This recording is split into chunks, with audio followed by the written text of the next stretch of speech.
তাদের প্রমাণ করতে হবে কোথায় দুর্নীতি হয়েছে। অতীতেও তারা ওই বিএনপির আমলেও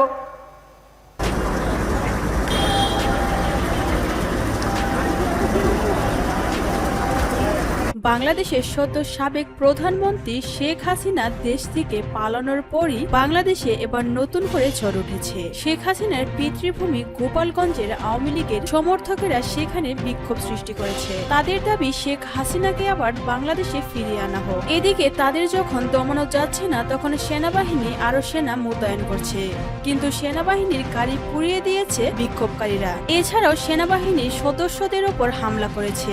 ইতিমধ্যে কয়েকজন সদস্য আহত হয়েছে, যারা চিকিৎসাধীন অবস্থায় হসপিটালে রয়েছে। শেখ হাসিনা সারা জীবন গোপালগঞ্জের মানুষের জন্য কাজ করে গেছে, তাই গোপালগঞ্জের মানুষেরাও শেখ হাসিনাকে ঠিক সেইভাবে ভালোবাসে। তাই তারা শেখ হাসিনার চলে যাওয়াটা সহ্য করতে পারেনি।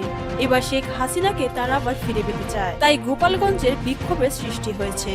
টুঙ্গিপাড়ার মাটি, যে মাটিতে জন্ম নিয়েছিলেন জাতির পিতা বঙ্গবন্ধু শেখ মুজিবুর রহমান, যিনি এই বাংলাদেশকে স্বাধীন করেছেন।